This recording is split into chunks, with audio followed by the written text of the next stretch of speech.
সেদিন একটা ২ মিনিটের ব্লগ ছাড়ছি, মানে দুঃখের। সেই দুঃখের ব্লগে সব কমেন্ট করে গেছেন। অনেক সুন্দর হয়েছে ভিডিওটা, মানে ভিডিও না দেখেই সব কমেন্ট করে চলে যায়।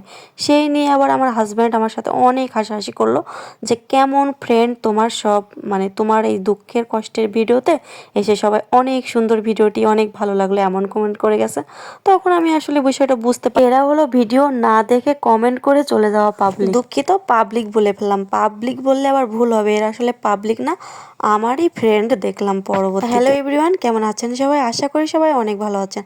আমার নতুন একটা ব্লগে আপনাদের সবাইকে স্বাগতম জানাচ্ছি। ঘুম থেকে উঠে বাইরে আসার পর দেখছি আমার মা একটা বড় দেখে সিলভার কাপ মাছ কিনতেছে। আমার মায়ের বাড়ির ওদিকে আবার এই সুবিধাটা আছে, সকাল হলেই মাছালা এসে বাড়ির সামনে হাজির, বাজারে যেতে হয় না মাছ কেনার জন্য। আমি সিলভার কাপ মাছ একটুও পছন্দ করি না, তারপরেও কিনতেছিল আমার মা, কারণ কেশব সোনা বড় মাছ খেতে অনেক পছন্দ করে। ও যেহেতু খুব একটা খায় না, তবে আজকে আমার মায়ের 2 জামাই আসতেছে, তো 2 জামাই আসতেছে যেহেতু, সেজন্য আমার মা আগে থেকে সব প্রিপারেশন নিচ্ছে জামাইদের কি খাওয়াবে না খাওয়াবে। আমার বাবা নেই, ভাইও নেই, তবে আমার মা তবুও তার জামাই মেয়ে আসলে অনেক ব্যস্ত হয়ে পড়ে তাদের জন্য। তবে কি ভাবছেন, 2 জামাই আসছে আর 2 জামাইকে কি শুধু এই সিলভার কাপ মাছ খাওয়াবে? না বাবা, তাদের জামাইদের জন্য কেনাকাটা করতে কিন্তু এখন মাছ কিনে রেখে আবার বাজারে চলে যাবে। আর আমার বাসা থেকে আমার মায়ের বাড়ি মাত্র 20 মিনিটের পর, এজন্য আমার বেশি যাওয়া হয় আমার মায়ের বাড়িতে, যে কোনো প্রয়োজনে, যে কোনো অনুষ্ঠানে, এমনকি কোনো অনুষ্ঠান ছাড়াও মন চাইলেও যখন ইচ্ছা তখনই চলে যেতে পারি। আর এই বড় মাছটা ওটার দায়িত্ব দিয়ে গেছে আমাদের ছোট বোনের ওপর। ও বসে বসে মাছ কাটতেছিল আর আমি ওর কাছে বসে বসে দেখিয়ে দিতেছিলাম আর কি কিভাবে কাটতে হয়।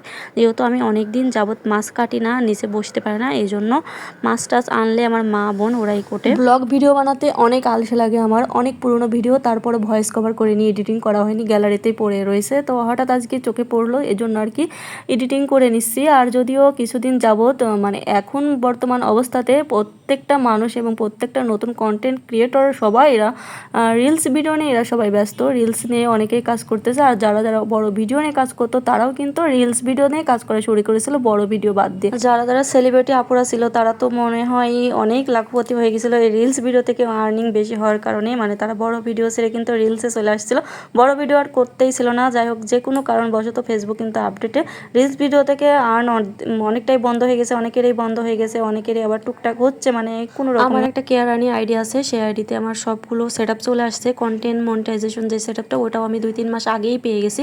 তো আমি সেটা বুঝতে পারছি আসলে রিলস ভিডিও থেকে কতটুকু আর্নিং আসতেছে না আসতেছে।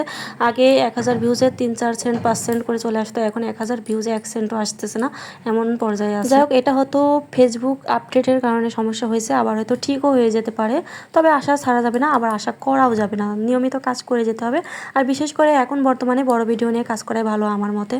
এই জন্য আমি আর কি বড় বড় ভিডিওগুলো আমার এই পেজে, নতুন পেজে আপলোড করে রাখছি। যদিও আমার এই পেজে সেরকম কোনো সেট আপ আসেনি, তবে 2 দিন আগে আমার স্টার সেট আপটা চলে আসছে আপনাদের আশীর্বাদে। যাই হোক, কথা বলতে বলতে আমি কিন্তু ভিডিওর শেষ প্রান্তে চলে আসছি, ভিডিওটি শেষ করে দেবো। সকলে ভালো থাকবেন এবং সুস্থতা কামনা করি সবার। যারা যারা আমাকে ভালোবাসা দিবেন অবশ্যই তারা তারা কিন্তু আমার কাছ থেকেও ভালোবাসা পাবেন, তাই অবশ্যই আমার পাশে থাকবেন এবং ভালোবাসা দিবেন।